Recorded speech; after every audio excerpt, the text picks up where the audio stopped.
So I'm not going to beat around the bush in today's introduction. Usually I go on these long-winded speeches trying to set the scene for a video, but not today.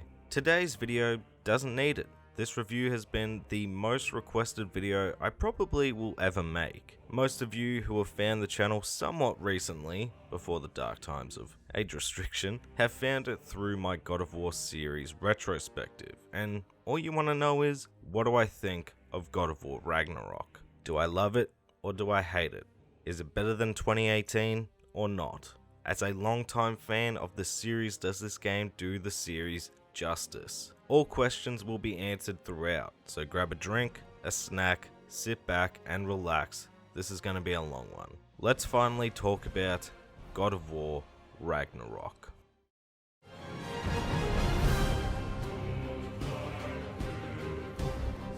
God of War Ragnarok takes place 3 years after the events of 2018 as Fimbulwinter nears its end. The game begins with Kratos and Atreus returning home from a hunting trip, fending off an ambush from a still visibly pissed off Freya, only to arrive back home to find their wolf Fenrir in his final moments. After Fenrir passes, Atreus' grief transforms him into a bear through his still uncontrolled giant magic, briefly battling Kratos before coming back to his senses. Not long after, Thor arrives at their doorstep, fulfilling Atreus' vision he had at the end of the last game, and is joined by Odin, who proposes a truce. Odin and the Asgardians will leave Kratos' family alone if Atreus abandons his secret search for Tyr. Kratos quickly refuses and duels Thor to a stalemate, who is looking for a blood debt to be paid for killing his sons, but while that is going on, Odin tells Atreus he will leave Kratos alone if he comes to Asgard. With the aid of Brock and Sindri, Kratos, Atreus and Mimir take refuge in Sindri's home on the branches of the world tree Yggdrasil in the realm between realms, away from Odin's watch. When questioned by Kratos, Atreus admits that he and Sindri have been secretly re-examining the giant shrines scattered throughout Midgard, searching for clues about Tyr's whereabouts. Determining Tyr is alive and imprisoned in the realm of the dwarves, Svartalfheim. Kratos reluctantly agrees to help Atreus if only to prevent Ragnarok, and they travel to the Dwarven realm where they rescue the traumatized Tyr. The group then head to Alfheim, visiting Groa's shrine to better understand the prophecy concerning Ragnarok. Fighting against both the light and dark elves and Tyr's newfound pacifism, they learn of an alternate prophecy to Ragnarok, one in which only Asgard is destroyed, not all the realms, like Odin believes, with the help of a new champion, which is implied to be Atreus or Loki. Returning home, Kratos and Atreus have a falling out over Atreus' supposed destiny. That night, Atreus drifts off to sleep only to awaken in Jotunheim with the giantess Angrboda, who shows him a mural that seemingly foretells Kratos' death in Ragnarok, which Kratos saw at the end of the last game, but Atreus did not. However, it also shows Atreus joining Odin in the aftermath. Atreus also learns that the giants transferred their souls into spiritual stones to evade Odin's wrath, meaning the giants are very much still alive, just, well, useless for now. After helping stop Angrboda's grandmother Grilla from stealing animal souls, Atreus is entrusted with the remaining spirit stones, using one to put a giant soul into the body of a snake. Atreus returns from his sleep to find himself in Midgard, where Kratos angrily informs him he has been missing for 2 days. The two are quickly attacked again by Freya with her Valkyrie powers restored, only to stop fighting when Freya sees Kratos shielding her from Atreus' beast mode and agrees to spare Kratos if he helps her break the curse binding her to Midgard. Freya takes the form of a falcon as a workaround Odin's spell and travels with Kratos and Mimir to Vanaheim, where we find her estranged brother Freyr who leads a ragtag resistance against Odin. As they travel, Kratos begins to open up to Freya about the deaths of his first family in Greece and the emptiness of revenge as a way to help relate to her struggles. After killing Nidhogg and breaking the curse, Freya admits that whilst she can never forgive Kratos for killing her son, she can't kill him either, and the two make amends. Back at the base camp, Kratos and Atreus get into another argument about his recent deceitful behaviour, ending in Atreus fleeing to Asgard to try and find a way to prevent his father's death. Atreus has a tense and extremely hostile encounter with Heimdall, but is saved by Thor and Odin, with Odin requesting his help in preventing Ragnarok by reassembling a broken, mysterious mask that can supposedly look into the rift between worlds and grant infinite knowledge. In the meantime, seeking to rescue Atreus, Kratos has Freya and Mimir lead him to the Norns, the Sisters of Fate, who say that Heimdall is destined to kill Atreus. So, in response, Kratos and Brock forge the Dropnir ring into the powerful Dropnir spear, capable of bypassing Heimdall's foresight and actually harming him. Back with Atreus, while searching for mask pieces in Helheim with Thor's daughter Thrud, Atreus, well-intentioned but mistakenly releases the giant wolf Garm, who begins tearing holes in the realms, allowing Hellwalkers to wreak havoc amongst the realms. After which Atreus runs back home, reunites with Kratos, and both set off and attempt to stop Garm. During the fight, Atreus realizes he accidentally bound Fenrir's soul into his knife when he died, and resurrects Fenrir by infusing his soul into Garm. Now reconciled, Kratos and Atreus return to base, where Atreus shares his knowledge of Odin's mask with the rest of the group. But the discussion is put on pause when they learn that Freyr was captured by the Aesir. Kratos, Atreus, Mimir, and Freya return to Vanaheim to rescue Freyr, during which Kratos is forced to kill Heimdall and claims Gjallarhorn, ultimately setting Ragnarok in motion. While Freyr recovers, Kratos reluctantly allows Atreus to try and infiltrate Asgard and finish reassembling the mask in order to steal it from Odin. Thor nearly kills him when doing so, but Atreus is successful and escapes back to base. Atreus gives the mask to Tyr, who suddenly agrees to fight and reveals he knows of a secret way to Asgard. Rightfully suspicious, Brock questions Tyr's sudden change of heart, asking why Tyr is calling Atreus Loki all of a sudden, prompting Tyr to fatally stab Brock, revealing he had been Odin in disguise the whole time. The group drive Odin away and retrieve the mask, but a stricken with grief Sindri blames Atreus for Brock's death and abandons the group to mourn. Atreus and Kratos commit to Ragnarok, entering Muspelheim to help Surtur achieve a destined primordial form that will destroy Asgard. Under Kratos' leadership, the forces of the other realms gather at Tyr's temple in Midgard. Kratos sounds the Gjallarhorn, opening all realm travel to begin the siege of Asgard. Initially, the battle is a disaster as the other realms are quickly cut off and the elves and Vanir struggle with Asgard's defenses. Sindri comes alone so that no more dwarves will die, and the army is forced to rescue innocent Midgardian refugees from the now uncontrollable Surtur. The tide turns when Angrboda arrives with Fenrir and the snake Atreus previously saved, now fully grown into Jormungandr, the World Serpent, who occupies Thor while Sindri destroys Asgard's war machines and protective wall. Thrud and her mother Sif then defect after discovering Odin used refugees as living shields. Thor knocks Jormungandr back in time with Mjolnir and engages Kratos in battle once again. Thor is eventually convinced to stand down to help his family, only to be killed by Odin moments later for disobeying. Odin then faces Kratos, Atreus, Freya, and Mimir, and the group overpower and defeat him. Atreus shatters the mask and traps Odin's soul in a spiritual stone, but a vengeful Sindri smashes it for his brother's death. As Surtur destroys Asgard, Freyr sacrifices himself to ensure everyone escapes through a rift made by Angrboda and Fenrir. After the siege, Atreus reunites with Angrboda in Midgard, who shows him and Kratos a mural his mother Faye had deliberately destroyed so that they could determine their own fate. Atreus heads off to find the other surviving giants,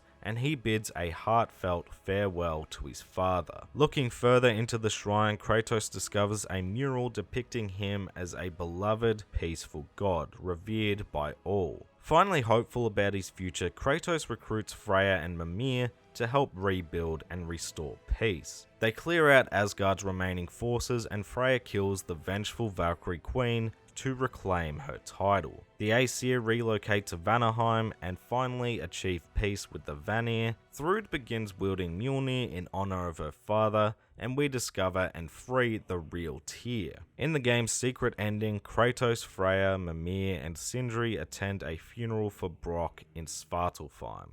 And that is the story of God of War Ragnarok.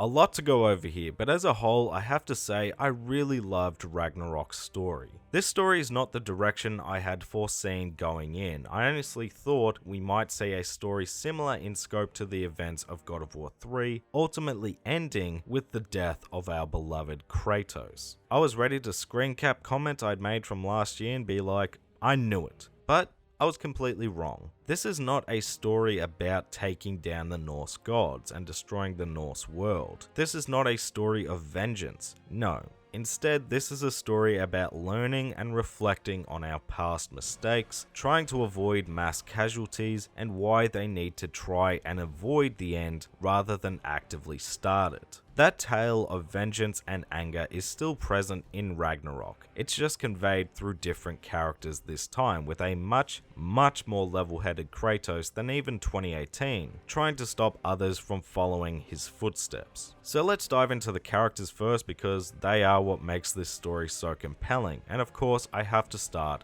with Kratos. Kratos in Ragnarok is very much a man who has learned all his lessons in life. He's felt the loss of family and those he has cared for. He's sought that blinding vengeance. He's destroyed everything in his path. He's seen where all that leads, and this was something you saw in his character in 2018. But he still wasn't done learning from his mistakes, which we saw in his alliances and relationship with Atreus. In Ragnarok, it feels like he's done learning. That doesn't mean he handles everything perfectly or soundly, but for the most part, he's not trying to start Ragnarok. He's avoiding at all costs starting a war with Asgard and the Aesir. He's willing to spare his foes. He's trying to open up to Atreus, Freya, Mimir, Brok, and Sindri. Kratos is still more than capable of letting the rage take over, as we see with the demise of Heimdall, and the almost shark eyes effect in Kratos. Again, he still makes mistakes and has moments with Atreus that push him into mistakes rather than guide him away from said mistakes,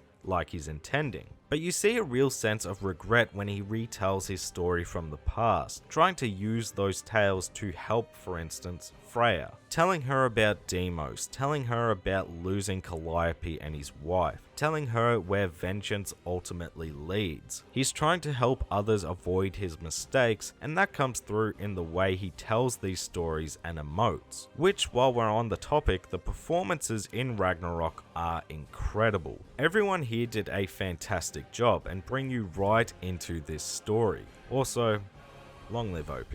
Now, there's some great moments with Kratos I want to touch on further, but I'll save that for talking about the actual story and move on to Atreus. No longer a boy, Atreus is becoming his own person. He still wants to ultimately impress his dad, but the type of character he is in Ragnarok is evident right from the opening scene, showing him with a deer slung over his shoulders, immediately contrasting with the opening of 2018. He's a fine hunter, he's combat proficient, and he's also now his own man. He doesn't blindly follow Kratos anymore. He disobeys him frequently, like you'd expect from someone that age. He's looking to approach situations differently. He has a different skill set to his father. Despite respecting his father, he believes his way is the way. And really, he wants his opinions to count for something. He's not a boy anymore and wants to be treated like any other adult in the equation, and when that doesn't go his way, he does things on his own accord. he goes behind his father's back to try and track down Tyr. He sneaks off to meet with Freya, runs away to Asgard. It's with these acts of defiance that show Atreus to still be rather naive in terms of the world, but also people, and that comes across really well through his interactions with Odin. Odin's relationship with Atreus appears very genuine, even coming across that way to the player. He listens to what he has to say, he follows his lead when Atreus states his thoughts, he protects him from the likes of Heimdall and Thor.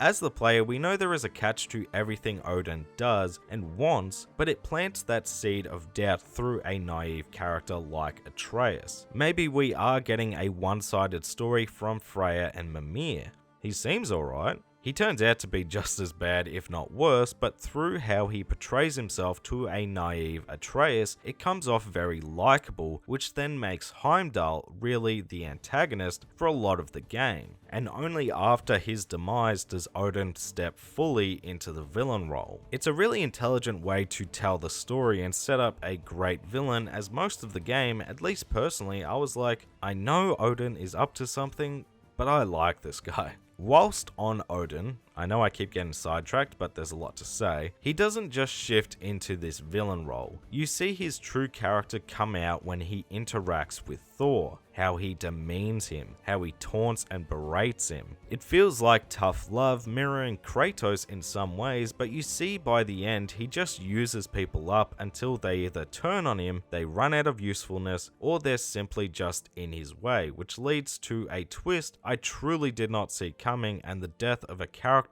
I didn't expect to hit as hard as it did. The Tyr twist genuinely left my jaw agape. This was truly a long con, and boy was it set up beautifully. As the player, we have no connection with Tyr before finding him in the mines, and understandably, he appears broken. Outside of Mimir and Freya, we really don't know much about who he used to be, but it makes sense why his beliefs may have changed after such a long time in isolation. So the fact he's living in a closet, just wants to be a homebody and guide everyone to a peaceful resolution, that being not starting Ragnarök, all seems above board. But as soon as that twist happens, it all falls into place. Odin knows Atreus has been searching for Tyr. He knows that by saying to stop looking for a dead man is going to entice us to believe he is out there. He leads us to a fake locale. He hides in a closet where he has stashed a raven. He wants to be involved in our plans because he wants to know what is going on, and if Ragnarök starts, he wants to have the best chance at stopping us. Now initially when Odin reveals himself, I thought it felt a little rushed, like he didn't have to get so sloppy, but the more I thought about it, the more I understood this decision. He's panicked. Atreus had stolen the mask he had wanted to complete long before Kratos was even in Midgard, and that is on the brink of being gone. So his mind lapses. His lies and false persona get hasty and sloppy, and in the end, it's Brock that confronts him and ultimately pays with his life. Again, it's just a beautifully executed twist that packs the punch it does because of how much more time we spend with Brock, and learning more about him with a big reason coming from his color. Brock being blue was always a strange detail in 2018, and in Ragnarök we get our answers.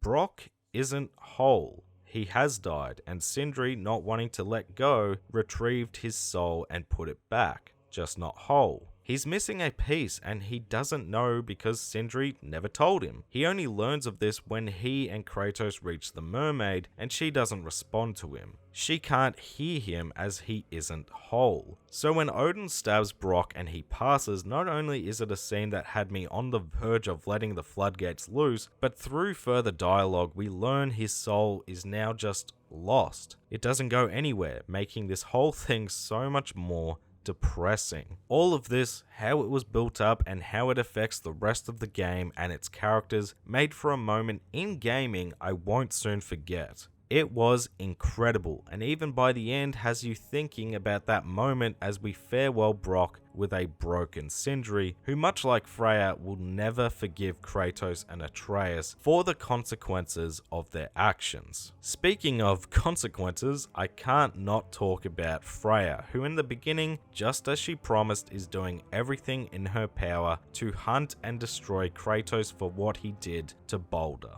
An action I feel was completely understandable from Kratos in 2018, but again, you understand Freya's point of view as well. Kratos had killed her son. It doesn't matter what her son was doing, he had no right to act in the manner he did. And so you understand why she wants nothing but the end for Kratos. And Kratos understands that. He doesn't try to hurt Freya when she attacks him, he is willing to let her enact revenge if that is what she truly wants. Only through a temporary alliance and learning more about each other does she let go of this mission. Not forgiving him, not forgetting what he's done, but moving forward. The reason Kratos doesn't want to really protect himself is also made clear as he talks about being forever in her debt for saving Atreus in the last game. Without her, he would once again be alone, losing both a wife and child again. If she wants him dead, he accepts that. And I love their dynamic and what they eventually build into by the end being very close. I could go on and on about these characters. I mean, they're all seriously fantastic, such as Angrboda and her relationship with Atreus, bringing out a new side to Atreus. Mimir and how much he feels a part of the family, truly loving and caring for Kratos and Atreus, but being much closer to Kratos and very much brotherly with always fascinating tales. The depressing, misunderstood and flawed character of Thor, and how even though very combative and by no means a good person, mirrors Kratos in a lot of ways, being used by his father until he becomes more trouble than he's worth. How easy Heimdall is to hate from the get-go and how satisfying that makes slaying him. I mean it when I say these characters are phenomenal, but I think it's time I delve more into the actual story. The actual story for Ragnarok is where I do have some issues. Not a lot, but definitely a big one. Now, the overall story really is about trying as hard as possible to stop Ragnarok until it becomes inevitable. And if they're going to start Ragnarok like the prophecy foretold, they're making their own decisions and not rely on fate. I think this is a great narrative path to follow, and as I've gone over with the characters, I found it really engaging as there is always something going on to further that story, whether it be the main story or world building. That doesn't mean there aren't some lulls along the way though, and that Ragnarok is executed perfectly. In fact, I think the ending to this game does feel a little rushed together. I mean, you have things like the elves stopping a 1,000-year war between one another happen in a few minutes. Elements like Jormungandr coming in at the end for a brief moment feels more thrown in than anything too meaningful. Like, I know that he's the snake from Angrboda's grandmother's, but that could have gotten more time. The ending with Surtur or Ragnarok and Freya's death feeling too quick, and Ragnarok in general just felt a bit too quick. The game had been building to this moment for over 30 hours, and by the end I still felt like we needed more time with certain elements to completely nail it. Ragnarok is still awesome with great moments and set pieces, but it doesn't feel like the perfect payoff for this journey, which when the event is in the name of your game, I should feel like that was the moment I'll remember, and I probably won't. I do think the ending with Atreus and Kratos is a great moment because of how their relationship grew and blossomed over the course of the game. With Kratos wanting to spend more time with his son, trusting him to make the right call, teaching him the importance of feeling for those who suffer, to be better than him, and to be himself, which ultimately leads to Atreus seeking his own path in the end. Something that is very natural and makes sense through the actions we experienced in-game. Seeing Kratos shed a tear at Faye's final painting once again hit me right in the feels. Seeing your dad cry will do that to you. And whilst I don't think this will be the case, it does feel like a moment where Kratos can go off into the sunset on. He feels complete by the end, and as a lifelong fan, that was a moment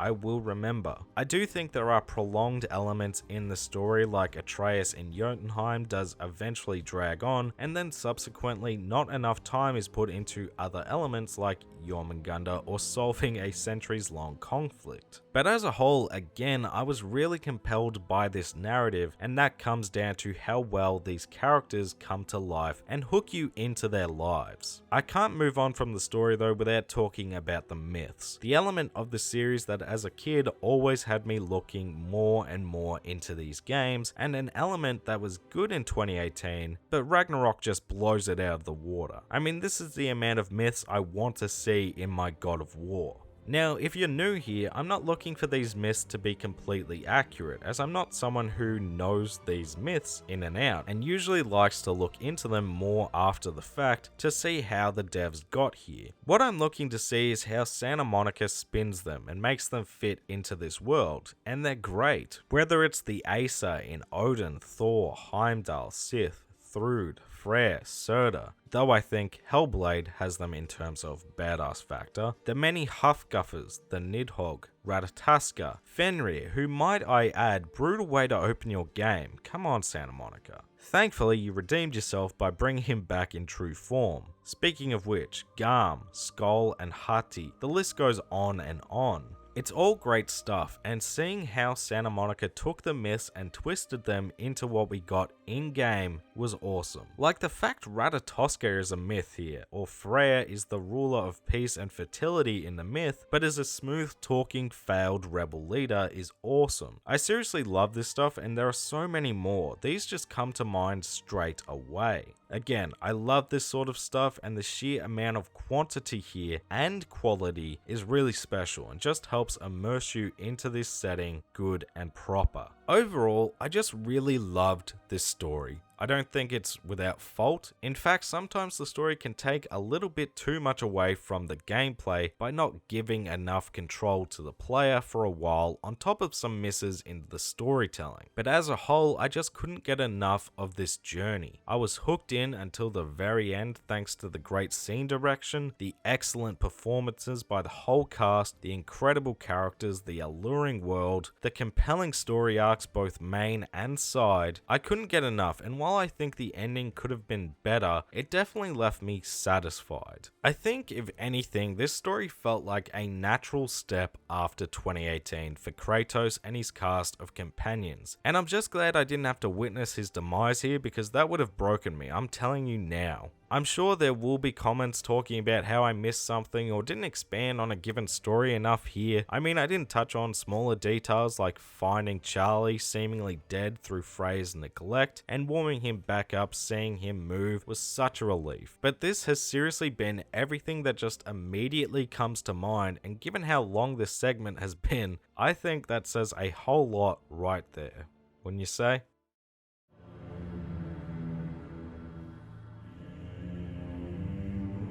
Okay, now for the interesting part. An aspect of this game many assumed I wouldn't enjoy because I have my issues with 2018's gameplay. So what do I think about Ragnarök? It looks largely the same from the outside, so I must have all the same problems. Well, I'm sure you can see where I'm going with this.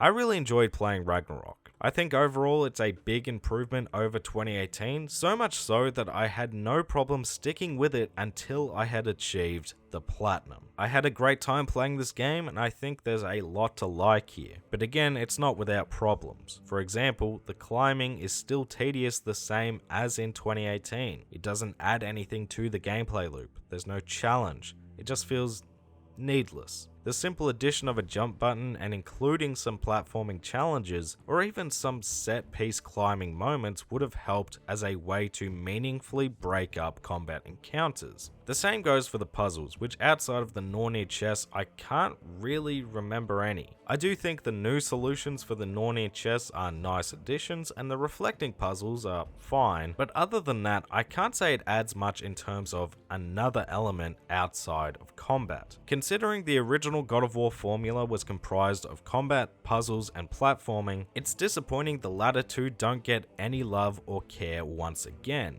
It's not a huge problem, as the reprieve from combat in 2018 and in Ragnarok is usually just moseying around and traversing the environments, whether that be on foot, boat or sled, but that's not the most engaging in terms of gameplay. Great for viewing the scenery, hearing more stories and exploring the environment, not so much for me feeling the most involved. So let's get to the meat and potatoes of Ragnarok's gameplay. Combat. I had a lot of fun with Ragnarok's combat, and I think it's a great improvement over 2018 because of one word I've spouted across all my God of War videos: variety. Variety feels like it's back in Ragnarok with the Leviathan Axe, Blades of Chaos, Shield and Fist from the get-go, and the multiple rage abilities, with my favourite being the healing ability that can be used as a second parry if you time it correctly, as well as the drop near spear, unlocked about halfway through the game. Big shocker that more weapons equals more variety, even though I think we could have possibly gotten another with Mjolnir, but I understand why they didn't include it since the axe is basically the counter to the hammer. I just think it would have been awesome to wield. The Leviathan Axe is great for close encounters, but better than the blades in terms of a ranged attack. The blades are much rangier in terms of melee and can cover more ground, and whilst not as good as the axe in terms of range, can be used to bring enemies closer or ignite them. And the spear is sort of a mix between both. It's more focused in its attacks, being more so used for one-on-one battles, but has multiple spears you can throw and stun multiple enemies. For me, the shield and fist only really came out when I'd thrown my axe and forgot to send it back. You can get more offensive shields in Ragnarok, but I picked and stuck with the Dauntless the whole time, using it almost solely for parries. All the weapons feel great though. The axe feels like it has great strength, a real punch to its swings, the blades feel like they absolutely slice and dice enemies, and the spear, man, the spear is my personal favourite. Probably because it's something new, only sort of being seen previously in Ghost of Sparta, but that was a little different with the inclusion of a shield. The spear just feels so damn quick, the stun effect is so useful, and the combinations feel really zippy and fluent. The weapons just feel great to use, and they feel unique from one another from their strengths and how they feel to use due to their different elements, like the axe's frost, the blade's fire, and the spear's stun. The utility of each weapon makes trying to perfectly combo enemies so much fun. You do have more combinations with each weapon, or at least that's how it felt to me, but on top of that there are so many useful runic attacks, special attacks, enchantments, and just different ways to build your Kratos that make the combat feel so fresh and interesting on a regular basis. Whether that be trying to pair certain runic attacks together, making your axe focus on slowing enemies down or dealing straight up damage, your blades doing more fire-based attacks or more slicing and dicing, and your spear locking multiple enemies in place or straight up poking them into another realm. Whether you want to parry or attack with your shield, what summon Atreus or Freya will wield, you can level up your combinations through simple use and add certain bonuses like damage, stun or elemental effects. There just feels like there are a lot more viable options, and you get rewarded more and more for experimenting and finding what combinations flow the best from one to another, what runes pair well together, what attacks and abilities are better for stand-in enemy encounters, and what's best for bosses. There's a lot of moving pieces in your loadout in a sense,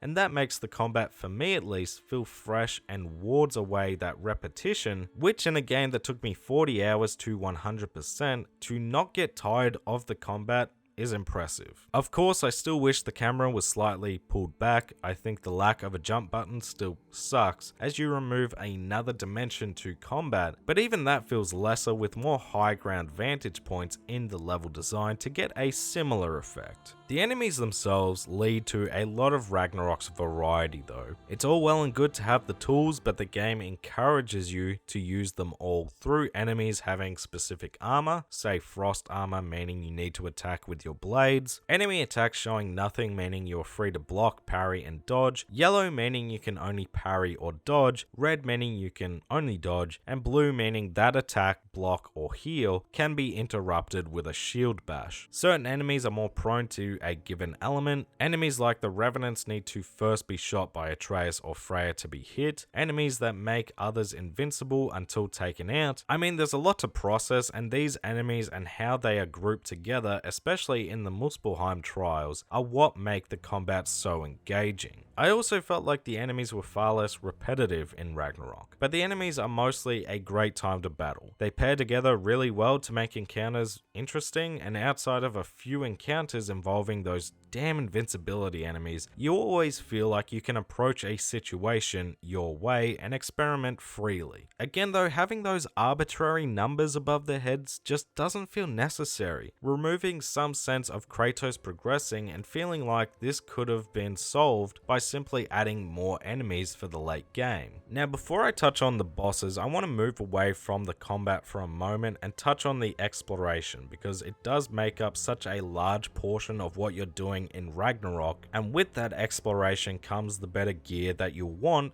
for those boss fights. Ragnarök is constantly inviting you to see as much of these realms as possible. Like frequently in the story, Mimir or Freya or Atreus will just be like, hey, I know we've got something super important to do like stop or start Ragnarök, but we have time to look around if you want. I mean, that stuff's not going anywhere, right? Which I'm not a huge fan of, at least to this extreme, as it does take me out of the game a little bit, but whatever. I was going to do exactly that anyway. I just don't need it verbalized all the time. Every now and again is fine, but this is a prime example of these characters rarely just shutting up. Side note, it is really funny to play this game once Mimir and Freya have run out of stories to tell. Don't get me wrong, I love the world building, but finally having some peace and quiet, or at least more breaks in between, is such a breath of fresh air. Anyway, you're constantly encouraged to explore each realm, whether that be through the incredible side quests prompting you to visit different locales, leading to further forks in the road guiding the player to further explore, and find anything from collectibles featuring more lore, nor near legendary and simple chests with everything from health and rage upgrades, armor, runes to simple crafting materials, optional boss battles, side stories, the list goes on. And I was obsessed with finding and facing everything and everyone I possibly could. All of these various rewards make exploring so worthwhile for a vast array of reasons, but a lot of it boils down to simply make Kratos better. Every quest, collectible found, all the way to combat encounters rewards XP. Each use of a combination has a chance of leveling that ability up. Each chest has the chance to reward you with numerous items that'll either add something to your weapons or arsenal, or will level up said weapons or give you the materials to do so. And it all boosts Kratos' overall level one way or another. Now again, largely this level or number feels pretty irrelevant. For example, if you select a piece of armor that is a lower level than the one you have equipped, even if it has higher stats or level, your level or progress meter will go down until you upgrade said armor piece. But like I said in the combat section, you want to find and lean into your own personal playstyle, and that's where all these rewards and options become so damn interesting to go after. Certain handles give a chance to slow down time or create an area of effect to damage enemies coming in. Certain armor is great for taking a beating, and others say enhance your runic attacks or increase your parry windows. Weapon, health, and rage upgrades are always important, especially when weapon upgrades unlock more combinations and attacks, and all these can be leveled up further to increase their chance of an effect and straight up stats. These rewards and leveling up and improving Kratos entices you to explore this world to the fullest. Vanaheim in particular I truly loved 100%ing, as there was so much to do and see, and you'll be grateful that you did go that extra mile, because some of these boss battles, even on normal, are no joke, and you'll want to be geared up to tackle them. Now, much like in 2018, in terms of bosses, there are a lot of optional fights. Some that I will go over, but there are way too many to go over here, and a lot do repeat, like the Huntress, the Hateful, the Soul Eaters, Dreki, the various Drakes, Phantoms, and various humanoid enemies like the Oath Guard. Like, there's 57 boss fights in this game, and even though I did face them all, most simply aren't worth diving into at the very least. Not saying they aren't fun fights, because they are, but they just aren't worth dissecting here. I'll be going over the big boss battles we experienced through the main story and highlights in terms of the optional fights like the Berserkers and Gnar. In terms of tutorial battles, we have 2 within the space of 20 minutes in the grizzly bear Bjorn, later we find out is Atreus, and our first encounter with Thor. Both fights are more focused on dusting off cobwebs and getting the player accustomed to the controls and mechanics once again, rather than being true tests of your abilities. The Bjorn fight really showed me it's been over a year since I revisited the series because I was dreadful in this fight. Bjorn has highly telegraphed attacks, introduces blockable and unblockable attacks, and hits like, well, a bear. He's a great fight to introduce you to the core mechanics of the gameplay, and if you aren't careful, he will put you in your place. Thor, on the other hand, feels like a more true to form boss battle with the spectacle to boot. The lessons from the Bjorn fight carry over here, just with a 3-phase fight with what feels like grander consequences as you see Thor's power through a "you died" fake out. Thor is super quick, hits hard, and has a good number of attacks both hand to hand and ranged. He's a great early game fight. He's not too tough, at least on normal, but he has the ability to worry you if you're careless or not properly applying the lessons learnt previously from the Bjorn fight, and the spectacle alone makes this fight so damn memorable. We then go on to fight a Huntress, a Dreki, and Alva, who are all great tests for the early game, especially Alva, but we've either seen it before in 2018 or we'll see them repeated again and again. The next big fight is when we play as Atreus and take on Grilla, Angrboda's grandmother, in a pretty unique battle for the series, at least in terms of location. Really feels like a Stuart Little or George Shrinks type of locale, but the height difference is nothing new for the series. This is a bit more of a gimmick fight as you're not really fighting Grilla, but trying to destroy her pot of souls, frequently changing levels, getting her stunned and targeting the pot as much as possible. Not a difficult fight, but a fun one that I really enjoyed, especially when playing as Atreus, who I haven't really talked about yet, but his gameplay is good fun. It feels very different for the series, more like Horizon, but his bow is a satisfying weapon to use both at range and as a nice mallet. Not long after Grilla, we face off against the mysterious Valkyrie, who we later find out is Freya, and this fight embarrassed me. Somehow I scraped through in one go, but I didn't deserve to. Freya has good telegraphs, numerous attacks, is quick and can cover ground well, and gives a good smack. I found a lot more success parrying her attacks than dodging, a lesson I'd pick up and keep throughout, but honestly, just don't do what I did and you'll have an easier time. This is embarrassing. Next up is the Nidhogg, which in terms of visuals is absolutely insane and a good teaching tool for the bigger creature boss battles like the Drakes. The Nidhogg has 4 phases and ranged attacks are almost useless, which for some reason I just love how the axe throw feels and used it way too much up to this point. This is a predominantly melee encounter, which is daunting given how much I wanted to stay away from that head, but as long as you're dodging frequently and moving around in those later phases, this boss isn't too much trouble. It does have a badass scene at the end that feels right at home in the Greek saga, a detail I'll touch on later. After that, we have the fight against Garm, who is all about dodging until you can use your new spear to stun him and do damage then. Garm overall feels like a bit of a love letter to the Greek saga, from scale to the Hydra-like encounter after the initial fight. Not too tough a battle once you realize this is more about waiting for an opportunity as opposed to creating one, but a great fight to participate in, and as a longtime fan, love the little details and facing off against a giant wolf. I mean, that feels pretty damn awesome. Next up is probably my favorite fight in the game, and that is against Heimdall, who initially, well, you're just trying to hit him at all. A lot of whiffing in the early phase, but he also isn't really attacking, so it's a bit of a slow start. Once it gets going though, I love this battle. Probably because Heimdall is so easy to dislike with his cocky attitude and higher than thou demeanor. Once you hit Heimdall, he loses his cool, and taking him down a peg is so damn satisfying. He's a fight you have to really pay attention to though, as he'll frequently slow you down, speed up, he covers ground really quickly, he's a very twitchy opponent. I didn't have a tough time battling him, but I remember that fight the most for how much I enjoyed taking him down, and again, that end scene is pure pure Greek saga levels of greatness. After Heimdall, we tackled the Valkyries Hrist and Mist in a decent challenge. Duo fights are always more stressful given you need to watch your back at all times and make sure you're not walking into another attack, and these two have multiple health bars. Thankfully, their health is tied together, so as long as Atreus occupies one, you can attack the other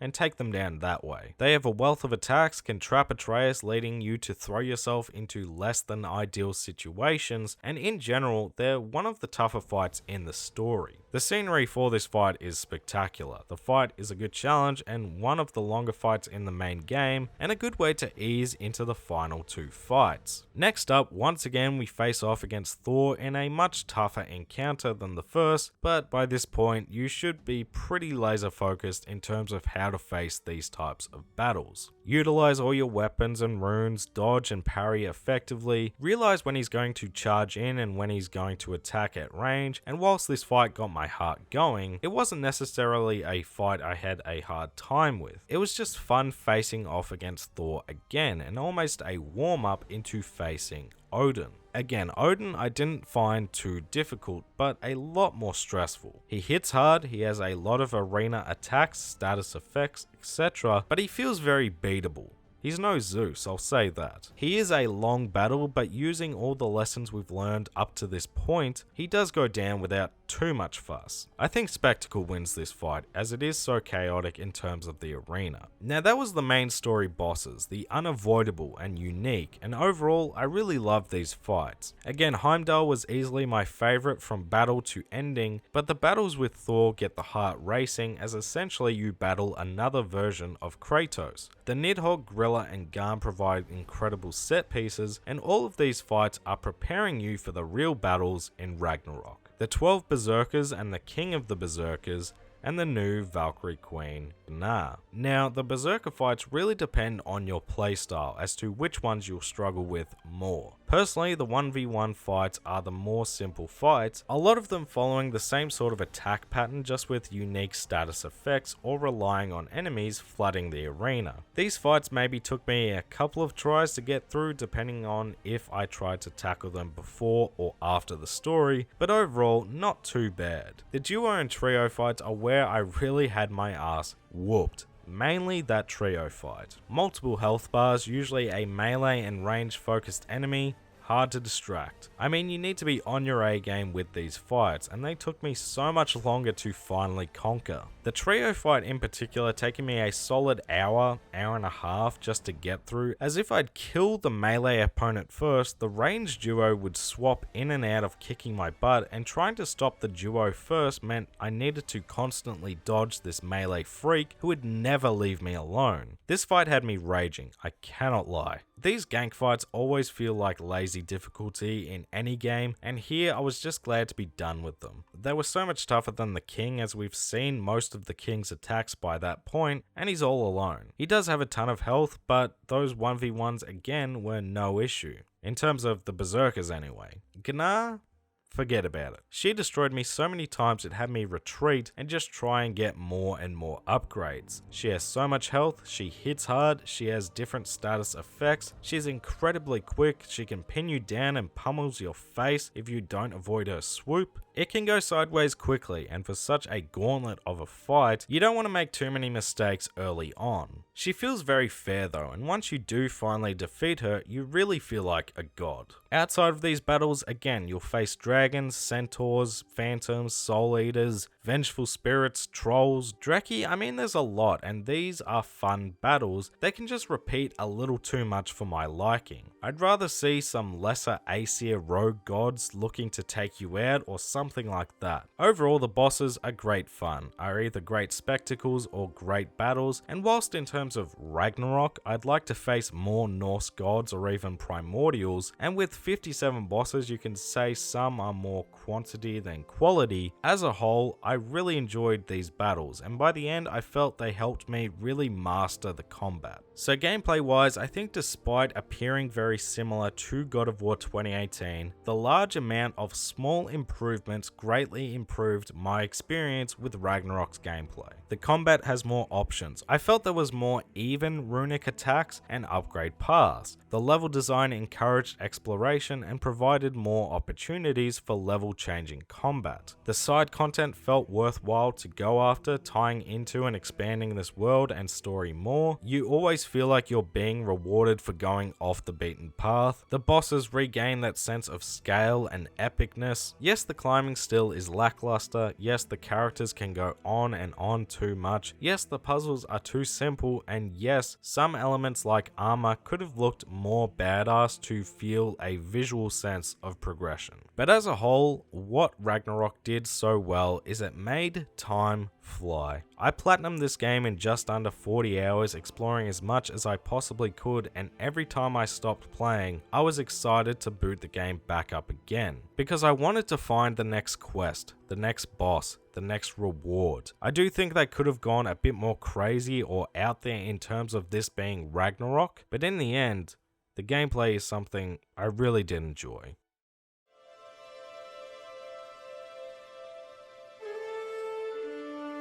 So, is God of War Ragnarok as good as everyone says? Yeah, I think so. I mean, it depends how crazy we're getting. I think Ragnarok is a great game, but it has its problems like any game. Some lulls in the story, a rushed along ending, lackluster gameplay mechanics, etc. But the story as a whole is incredibly compelling with so many great moments throughout. The gameplay feels more interesting with so many more options in combat. The bosses feel like a great return to form for longtime fans, giving me that Kratos I know and love. The side content, the exploration, it's all great stuff. Also, my dumbass only just realized why Christopher Judge always looks so familiar to me. Stargate was always on when I was a kid. How did I not put two and two together? Anyway, where would I rank Ragnarok? Personally, out of the 8 games, we're not including Betrayal, okay? It's a subpar mobile game, let it go. I'd put it above 2018 in the number 3 spot. I think it tops mostly everything about 2018, and I seriously don't know where the people who say it isn't better are coming from. But it still doesn't quite knock off God of War 2 and 3 from the top tier for me. Call it nostalgia or whatever you want, I don't care. They are the peak God of War experiences for me. Doesn't make Ragnarok any less great though. I don't know when or where we'll see Kratos next, but as of right now, Ragnarok is one hell of a conclusion for this chapter in Kratos' journey, and I won't soon forget it. Thank you all so much for watching the video. I appreciate everyone's patience on this one. I know I took my sweet time with it, but I hope it was worth it. If you did enjoy the video, make sure to leave it a like because it helps let me know that you enjoyed yourself. Comment below your thoughts on God of War Ragnarok or God of War in general. Shout out to the channel members Infamous Sir Hellfire, featuring Gagiano, Christian Valgag, Cloud Connection, Cynical D, Conquer, and Carnage for that extra level of support. I truly do appreciate it. If you're new to the channel, make sure to subscribe, go give my socials a follow if you fancy @MayorHairBear, and I'll catch you all in the next video.